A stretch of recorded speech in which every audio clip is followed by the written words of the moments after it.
let me take a moment and talk about Riverside.fm. It allows you to record studio quality audio and up to 4K video. When you need to record audio and video, Riverside.fm can do it. So if you're looking for a hero platform for all your recording needs, from podcasts to webinars to any video content, Riverside.fm. I've got a promo code for you where you'll receive a 30% discount on the first 3 months of your subscription. I'll give it to you twice. The promo code is SHIPIT. All one word, SHIPIT, and you'll pick up a 30% discount on your first 3 months of your subscription. Riverside.fm. In this episode of the Football History Headlines, we discuss the ending of Tom Landry's time in Dallas, as well as many more Hall of Fame legendary stories and birthdays of Hall of Famers for February 26, all coming up for you in just a moment on this Best of the Pigskin Dispatch episode. This is the Pigskin Daily History Dispatch, a podcast that covers the anniversaries of American football events throughout history on a day-to-day basis. Your host, Darren Hayes, is podcasting from America's North Shore to bring you the memories of the gridiron, one day at a time. So as we come out of the tunnel of the Sports History Network, let's take the field and go no huddle through the portal of positive gridiron history with PigskinDispatch.com. This podcast is part of the Sports History Network, your headquarters for the yesteryear of your favorite sport. You can learn more at sportshistorynetwork.com. Hello, my football friends. This is Darren Hayes of PigskinDispatch.com. Welcome to the Pig Pen, your portal to positive football history. And we are getting near the end of February. Can you believe it already? This year is whizzing right by. We are in the off season, and some great things are going to be happening here as the NFL's end of year and beginning of new year happens in just a couple weeks. And you're going to see some big trades happen then, and some free agency, and everything's going to start going bonkers with where your favorite players are, and we'll try to keep you up to date on what's going on. But we do know what a great view it is of looking back at the past, and that's what one thing where Pigskin Dispatch specializes in. We want to preserve the football history, and we'll try to keep up abreast of what's going on. But we're not at that place where you're up to date and going through every transaction. We're going to look at it just a little bit differently, different lens than normal places, because history is where it's at. That's the way to always go to know where you're going forward, is by looking at the history. Now let's get to your football history headlines. February 26, 1989. Dallas Cowboys, they fire Tom Landry after a 29-year career. Tom Landry received his first glimpse of coaching as a Giant when head coach Steve Owen asked the young Landry to explain a 6-1-4 defense to his teammates when he was still a player in New York. In 1954 and 1955, with Steve Owen out as the coach, Landry served as a player assistant coach under a new man, Jim Lee Howell. Landry was a defensive coordinator, while a man named Vince Lombardi was in charge of the Giants' offense. Early in 1960, before they even officially existed, Tom Landry was hired as the head coach of the Dallas Cowboys. The first year of the coach had some tough sledding as his team went 0-11-1. The Cowboys owner, Clint Murchison Jr. at the time, had faith in Landry, though, as he promptly signed him to a 10-year extension. That's really having some faith. Patience paid off as the team improved in 1966 and won 10 games and earned the right to play in Lombardi's Packers in the NFL championship game. Landry coached teams in Dallas that made Super Bowls 5 times, winning 2 of them, and he was a Bart Starr quarterback a sneak away in the Ice Bowl from a 6th Super Bowl attempt to play. In 1990, Coach Landry was selected to enter into the Pro Football Hall of Fame.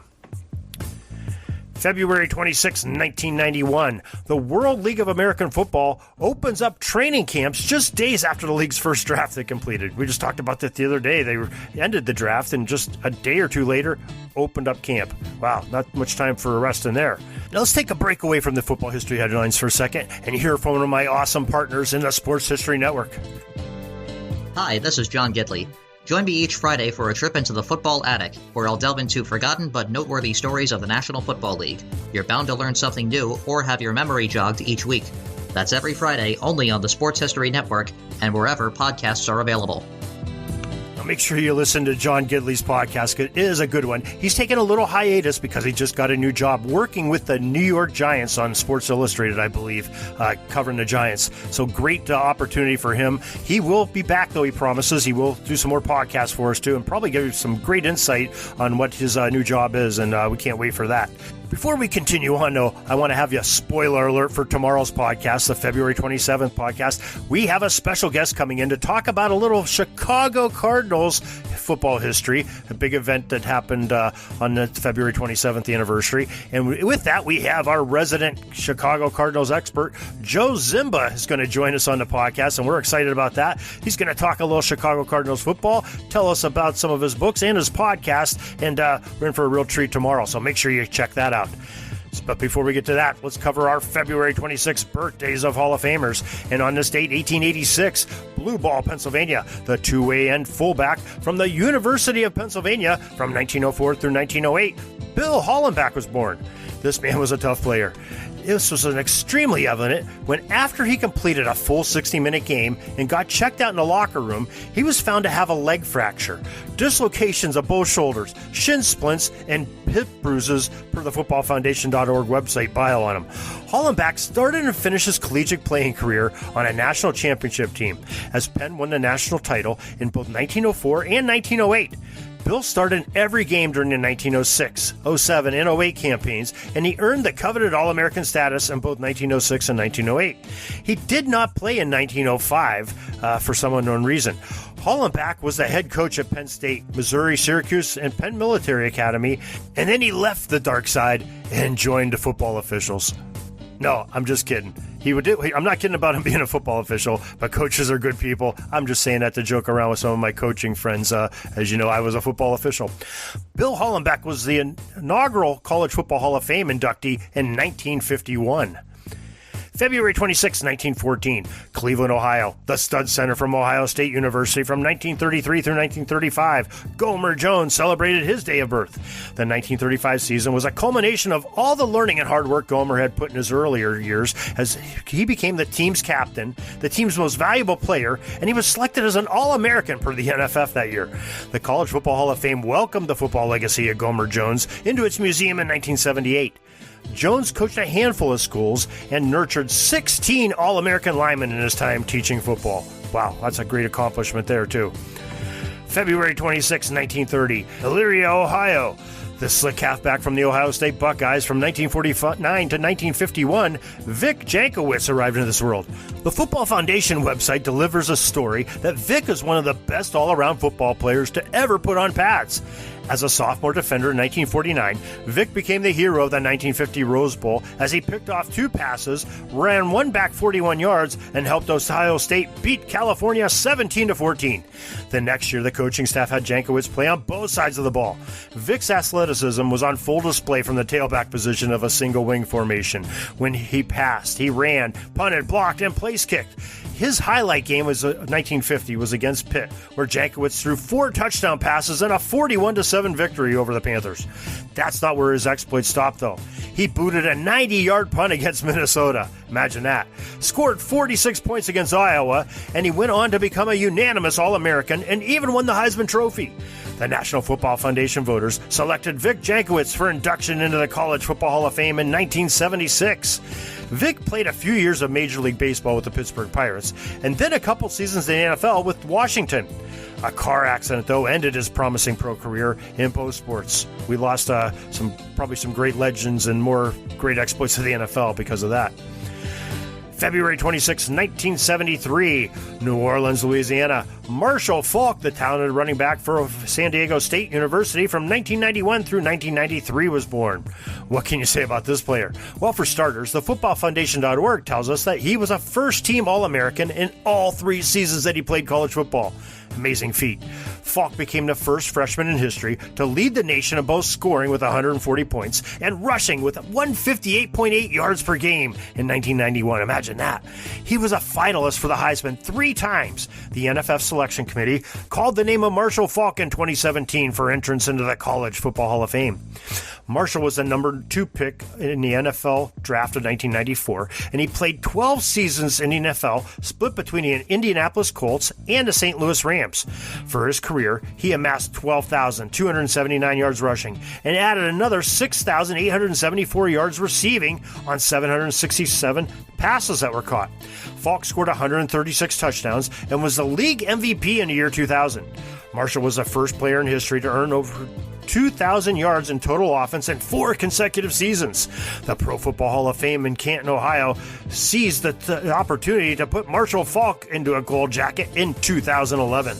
Again, we thank you so much for joining us today. We couldn't do anywhere without you, our listeners, and we appreciate your feedback and your comments. If you have any more to tell us, write us at pigskindispatch@gmail.com. Check us out at pigskindispatch.com/podcast. You can see all of our podcasts all in one place. You can also find us on the sportshistorynetwork.com, where there's other great podcasts, just like you heard from John Gidley earlier. He's on there. And Joe Zimba, who we're going to talk to tomorrow night, he's on there too, along with Warren Rogan, who you'll hear next week, and Aaron Harris coming up for some great opportunities to hear some of these Sports History Network talents outside of their podcast. But you can go right now to the Sports History Network as soon as we get done here and listen to them in their own environment. But we sure are glad you get to hear them in the pig pen too, because we're excited to talk to them.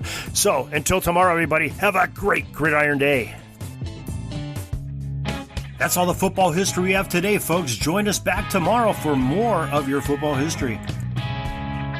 We invite you to check out our website, pigskindispatch.com, not only to see the daily football history, but to experience positive football with our many articles on the good people of the game, as well as our own football comic strip, Cleat Marks Comics. Pigskindispatch.com is also on social media outlets, Facebook, Twitter, Instagram, and don't forget the Pigskin Dispatch YouTube channel to get all of your positive football news and history. Special thanks to the talents of Mike and Gene Monroe, as well as Jason Neff for letting us use their music during our podcast. This podcast is part of the Sports History Network, your headquarters for the yesteryear of your favorite sport. You can learn more at sportshistorynetwork.com.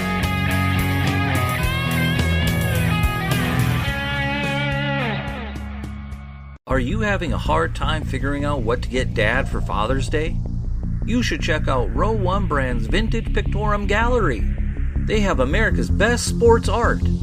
With over 7,200 historic sports prints, you're assured to find something unique for Dad this Father's Day. Instead of a boring old tie, get him a historic baseball photo taken by Henry High Sandham at the historic Polo Grounds Stadium in New York City during the 1894 Temple Cup. Or, if he's an NFL buff, check out the 1963 vintage NFL poster. These are so good looking that you'll be amazed how they turn out. Shop now at sportshistorynetwork.com/row1 and save 15% off your order.